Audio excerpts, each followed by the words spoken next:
students, welcome to my channel Start Now. So today we are going to study topic heredity and environment. Previous video में मैंने आपको बताया था principles of development. अगर आपने उस वीडियो को नहीं देखा है तो उसे जाके देखिए. और आज हम करने वाले हैं हेरिडिटी क्या है एंड एनवायरनमेंट क्या है. So it is very important topic in CDP for your CTET exam. तो हम इसे समझेंगे हेरिडिटी क्या है एंड एनवायरनमेंट क्या है. तो चलिए पहले हम स्टार्ट करेंगे हेरिडिटी से. हेरिडिटी क्या है? Heredity means the qualities, all the qualities that a child has inherited from his parents. Example, height, color, आंखों का कलर, बालों का कलर, हाइट, ये सारी क्वालिटीज या सारे फैक्टर्स जो भी पेरेंट से बच्चे के अंदर आती है वो होती है हेरिडिटी. एनवायरमेंट क्या है? एनवायरमेंट हमारा आसपास का वातावरण, हमारा एटमॉस्फेयर, चाहे वो हमारे घर के अंदर का हो, हमारे स्कूल का हो या कहीं का भी हो, वो क्या होता है? एनवायरमेंट होता है. It is very necessary to provide better environment for a development of a child. Heredity and environment दोनों इक्वली इंपॉर्टेंट है चाइल्ड के डेवलपमेंट के लिए. हम इसे लिख सकते हैं heredity into environment equal to development. Heredity कितनी होती है? 50% रोल हेरिडिटी का होता है एंड 50% रोल एनवायरमेंट का होता है चाइल्ड के डेवलपमेंट के लिए. चाइल्ड के डेवलपमेंट के लिए हेरिडिटी एंड एनवायरमेंट दोनों इक्वली रोल प्ले करता है. कैसे? हम चाइल्ड को अच्छे से अच्छा वातावरण देंगे जिसमें कि हेरिडिटी भी इंपॉर्टेंट है. हमारे पेरेंट्स से जो भी फैक्टर्स या जो भी जीन्स हम कह सकते हैं वो बच्चे के अंदर आती है, वो भी उतनी ही इंपॉर्टेंट है डेवलपमेंट के लिए. एंड बेटर एनवायरनमेंट देना, बेटर एनवायरनमेंट क्लास में प्रोवाइड करना या कहीं भी देना is very important for a development of a child. तो ये एक पूरा प्रोसेस है डेवलपमेंट का. और इस प्रोसेस को किसने दिया है? इस होल प्रोसेस को किसने दिया है? वुड्सवर्थ ने. वुडवर्थ एक व्यक्ति हैं जिन्होंने कहा है कि heredity into environment equals to development. और ये हेरिडिटी ये हमेशा प्रोडक्ट है, ठीक है. H प्लस E नहीं हो सकता. ये मैंने आपको प्रीवियस वीडियो में बताया था. हेरिडिटी प्लस एनवायरनमेंट नहीं होता, ये हमेशा इक्वल टू होता है. ये चीज इंपॉर्टेंट है समझने के लिए कि हेरिडिटी जो है इनटू एनवायरनमेंट है, फिर क्या होगा? डेवलपमेंट होगा. तो ये दोनों इक्वली इंपॉर्टेंट है चाइल्ड के डेवलपमेंट के लिए. तो ये था प्रोसेस हेरिडिटी एंड एनवायरनमेंट का. आगे भी हम समझेंगे क्या है. इसके बाद एक प्रोसेस होता है फर्टिलाइजेशन का, जो मेल एंड फीमेल के सेल से प्रोड्यूस होता है. वो हम समझेंगे क्या है. At the time of conception, the union of male and female germ cell causes fertilization of ovum. The fertilized egg is known as zygote. During conception period, जब मेल एंड फीमेल के sales conception time पे जब मर्ज होते हैं, mail के अंदर वो एक सेल होता है एंड फीमेल के अंदर भी सेल होता है, जब वो दोनों इंटरेक्ट करते हैं तो क्या होता है? फर्टिलाइजेशन होता है. उस प्रोसेस को हम क्या बोलते हैं? फर्टिलाइजेशन प्रोसेस बोलते हैं. फर्टिलाइजेशन. एंड फर्टिलाइजेशन पीरियड में क्या होता है? फर्टिलाइज्ड एग होता है. जो इन प्रोसेस के टाइम पे जो एग प्रोड्यूस्ड होगा उस एग को हम क्या बोलेंगे? फर्टिलाइज्ड एग जो प्रोड्यूस होगा उसको हम क्या बोलेंगे? जाइगोट. कॉन्सेप्शन पीरियड के टाइम पे जो फर्टिलाइजेशन प्रोसेस होता है, जब सेल मेल से फीमेल के अंदर वो पार्ट्स जाते हैं, तो हम उस प्रोसेस को फर्टिलाइजेशन ऑफ ओवम बोलते हैं, ठीक है। और उस फर्टिलाइज्ड एग को हम बोलते हैं जाइगोट। और फिर क्या बनते हैं? क्रोमोसोम्स। क्रोमोसोम्स कितने होते हैं? 46। टोटल नंबर ऑफ क्रोमोसोम्स होते हैं 46। क्योंकि जाइगोट में 23 पेयर्स होते हैं, 23 पेयर्स ऑफ जाइगोट, जो बनता है 46 number of chromosomes. Total number कितने होते हैं? 46।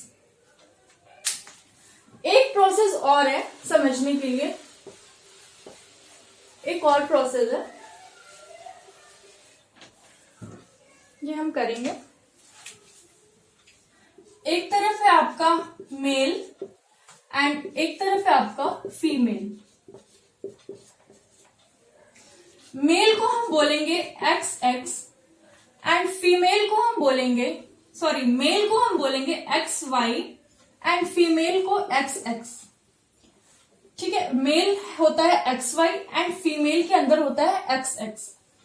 जब इस प्रोसेस को आप समझिएगा, जब मेल के अंदर का X एंड फीमेल का X, जब मेल का X पार्ट एंड फीमेल का X पार्ट जब मर्ज होगा तो क्या बनेगा? तो क्या होगा? गर्ल चाइल्ड, ठीक है। तो क्या होगा? गर्ल चाइल्ड होगा। जब मेल का Y एंड फीमेल का X, मेल का Y एंड फीमेल का X जब मर्ज होगा तो क्या होगा? Male child. समझ में आया? मेल का X एंड फीमेल का X जब ज्वाइन होगा तो होगा गर्ल चाइल्ड। जब मेल का Y एंड फीमेल का X जब मर्ज होगा तो बनेगा मेल चाइल्ड। ये एक प्रोसेस है फर्टिलाइजेशन का। ये हो गया, ठीक है। और जो जायगोट के अंदर जो 21वां पेयर होता है, 21 पेयर, वो कौन सा होता है? उसे हम क्या बोलते हैं? Dough syndrome. 21 पेयर जो होता है, 21वां पेयर जो होता है, 21 पेयर को हम बोलते हैं डोज सिंड्रोम। ये भी क्वेश्चन आता है एग्जाम में। जायगोट के 21वां पेयर को हम बोलते हैं डोज सिंड्रोम एंड 22वां पेयर को हम क्या बोलते हैं? 22वां पेयर को हम बोलते हैं ऑटोजोम्स। ऑटोजोम्स। 21वां पेयर को हम बोलेंगे डोज सिंड्रोम एंड 22वां पेयर को हम बोलेंगे ऑटोजोम्स। डो सिंड्रोम क्या होता है? डो सिंड्रोम मीन्स जो 21वां पेयर होता है, इसमें बच्चा जो है वो मेंटली रिटार्डेड होता है, ठीक है। वो मीन्स कुछ ऐसी हरकतें करेगा जैसे वो कुछ भी कहीं पे भी बोलता रहेगा। वो क्या होता है, वो थोड़ा सा उसका माइंड जो उतना डेवलप नहीं करेगा। तो ये होता है 21 पेयर में, ये चीज होती है जब बच्चा मेंटली रिटार्डेड होता है। और 22वां पेयर को हम बोलते हैं ऑटोजोम्स। ये समझने वाली बात थी। नेक्स्ट हम करने वाले हैं, नेक्स्ट हम करेंगे, एक वर्ड आता है जीनोटाइप और एक वर्ड होता है फेनोटाइप। जेनोटाइप क्या है एंड फेनोटाइप क्या है? पहले हम समझेंगे जेनोटाइप क्या है, जेनोटाइप क्या है और फेनोटाइप क्या है। What is genotype and what is phenotype? Genotype means क्या है? जेनोटाइप मीन्स वो चीजें जो कि ऑब्जर्वेबल है, नहीं है, सॉरी, वो चीजें जो ऑब्जर्व नहीं होती हैं, मीन्स जो ऑलरेडी अंडरस्टूड है। एग्जाम्पल, इंसान का बच्चा इंसान ही होगा, वो हमें ऑब्जर्व करने की जरूरत नहीं है, तो वो हमारा किस में आता है? जेनोटाइप में आता है। एंड फेनोटाइप क्या है? जो चीजें हम ऑब्जर्व करते हैं, हमारी हाइट, वेट, स्किन का कलर, बालों का कलर, ये सब क्या है, ऑब्जर्वेबल है, ठीक है। तो ये आते हैं फेनोटाइप में। जीनोटाइप में वो चीजें जो कि ऑब्जर्वेबल नहीं होती हैं, जो चीजें ऑलरेडी अंडरस्टूड होती हैं माइंड में, उसे हम कहते हैं जीनोटाइप। एंड फेनोटाइप कहते हैं जिस चीजों को हम ऑब्जर्व कर सकते हैं, वो होता है फेनोटाइप। तो ये थी बात जीनोटाइप एंड फेनोटाइप की। अब हम बात करेंगे ट्विंस की। अब हमारा नेक्स्ट टॉपिक है, हम ट्विंस की बात करेंगे। ट्विंस मीन्स जुड़वा बच्चे। दो जुड़वा बच्चे होते हैं, उसे हम क्या कहते हैं, ट्विंस कहते हैं। ट्विंस दो टाइप के होते हैं, दो प्रकार के होते हैं। पहला होता है आइडेंटिकल ट्विंस, पहला होगा आइडेंटिकल ट्विंस, एंड दूसरा होगा फ्रेटर्नल ट्विंस।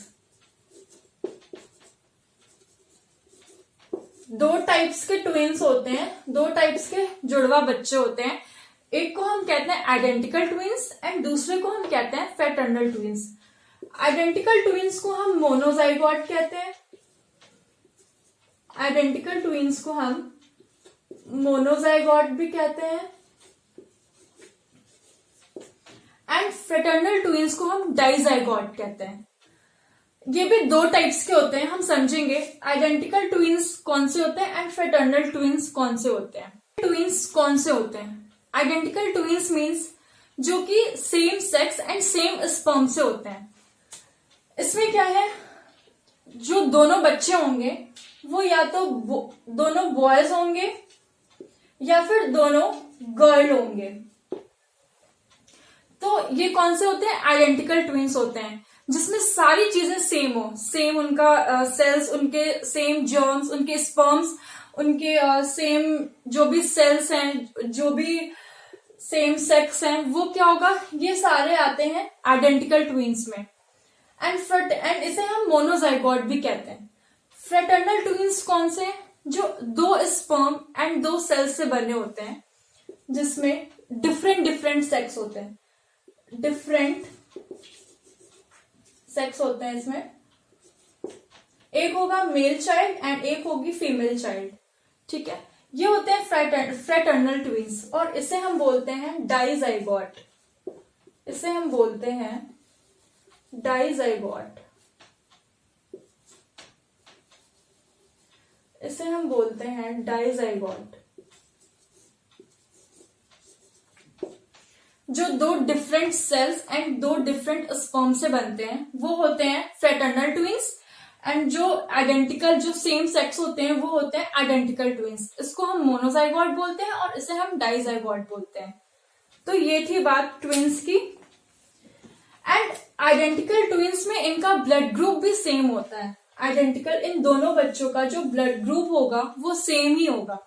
एंड फ्रेटर्नल में चेंज भी हो सकता है। इन दोनों जो भी ट्विंस जुड़वा बच्चे होंगे, इनका ब्लड ग्रुप चेंज भी हो सकता है। एंड आइडेंटिकल में हमेशा सेम होगा, इसमें सारी चीजें सेम होंगी, same sex, same cell, same हर एक चीज, स्पर्म, सब कुछ सेम होगा।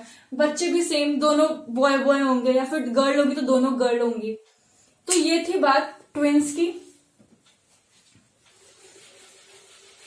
अब हम करेंगे nature and nurture, very important topic. ये हेरिडिटी एंड एनवायरमेंट के अंदर आता है। अब हम करेंगे nature and nurture. Nature and nurture.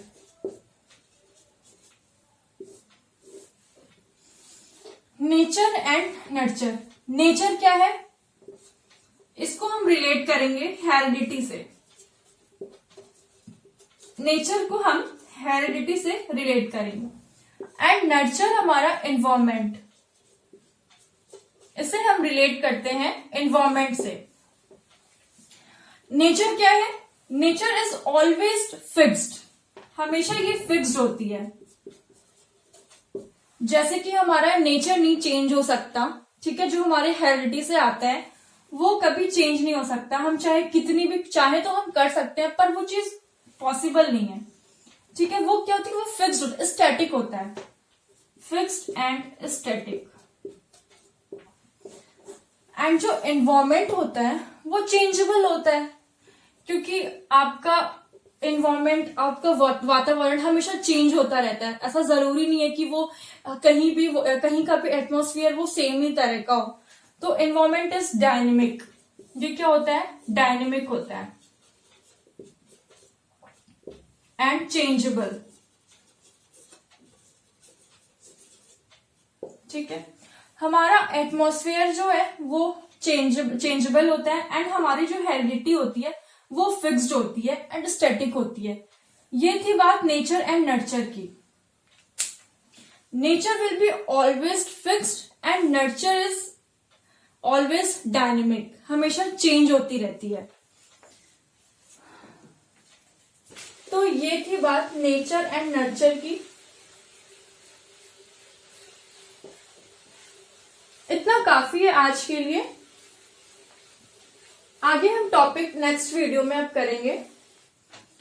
आज हमने पढ़ा क्या, ट्विंस, कौन कौन से ट्विंस होते हैं, हमने जीनोटाइप फेनोटाइप समझा क्या होता है, हेरिडिटी क्या होती है, एनवायरमेंट क्या होता है, नेचर एंड नर्चर, ये सारे टॉपिक्स आज हम किए हैं। अब हम मिलेंगे नेक्स्ट वीडियो में दूसरे टॉपिक के साथ। तब तक के लिए आप ये वीडियो देखिए मेरा, एंड कोई भी प्रॉब्लम हो तो आप कमेंट बॉक्स में डालिए, ठीक है। एंड अब हम मिलेंगे नेक्स्ट वीडियो में।